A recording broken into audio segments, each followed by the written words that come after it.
Well, the sun's at an awkward angle today. I apologize about that. So I always get, normally I always get a question, how much silver should I stack? But lately I've been getting a totally different question. And that's, how often should I buy silver? Well, both questions, again, the sun is directly right there. I apologize. But each person is their own variable. Even I don't get to purchase gold or silver every time I want to. And I have to wait until I get some money that is not being allocated to bills. Tonight, the wife and I are going to sit down in front of the computer and we're going to order approximately, we're going to go over $100. Why? We're going to order a little over $100 worth of silver because we save on shipping. Now, I know this is getting off the subject just a little bit, but I'll tie it back together. We're going to save money by saving on that shipping, obviously, because over a year's worth of time or over 5-10 years worth of time, the average cost of the silver goes down when you don't have to pay for shipping. So we're going to order, some coins tonight. And why are we ordering coins tonight? I haven't had the opportunity to buy any silver for a few weeks now. The fact is, our bill cycle is exactly that. It goes in cycles pretty much. Some months we're tight on money, and other months we have a few extra dollars. Now, normally, somebody can say, oh, I have a few extra dollars. What can we do with that? And they'll go out and buy themselves some clothes or whatever temptation gets to their wallet.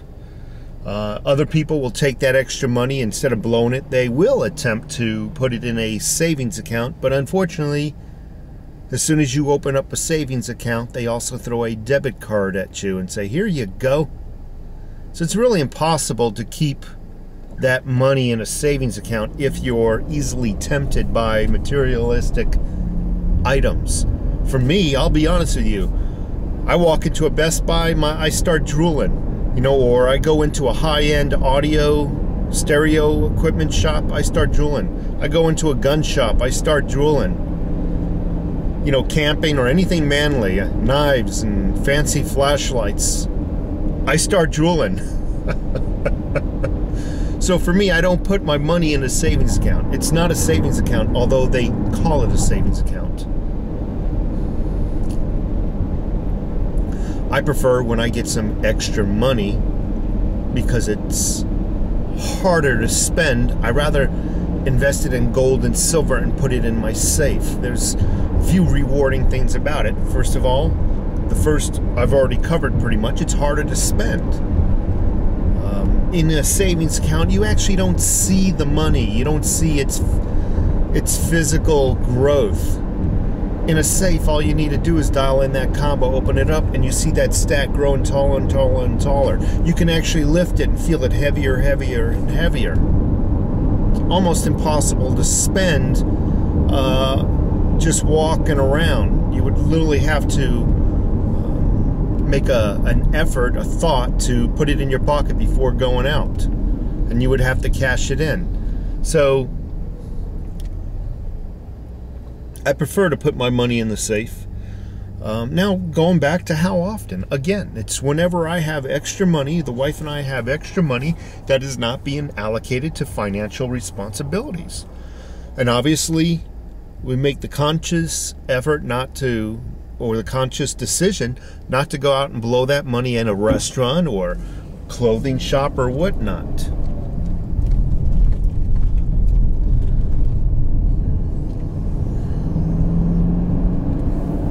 So how often? For us, is going to be different from you. What's important is, when I hear that question, how often should I buy silver? You're trying to gauge other people's pace, and you're hoping to match their pace with your own financial abilities. That is not wise. It's like going down a three-way highway. We're all three three lanes are going in the same direction. Some of us have the ability to go faster and get there first.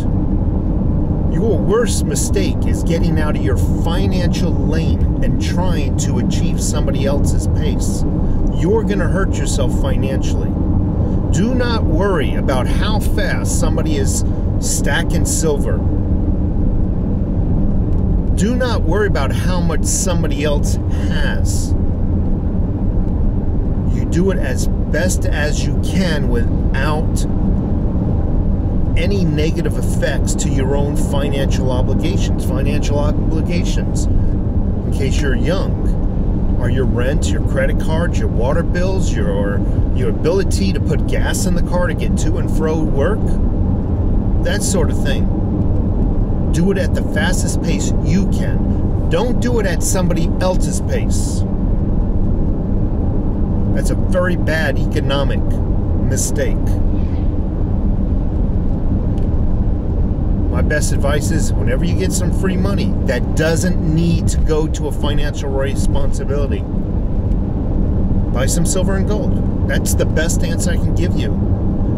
How fast I'm doing it, and how fast Joe Schmo is doing it, and Sally Sue is doing it, is irrelevant.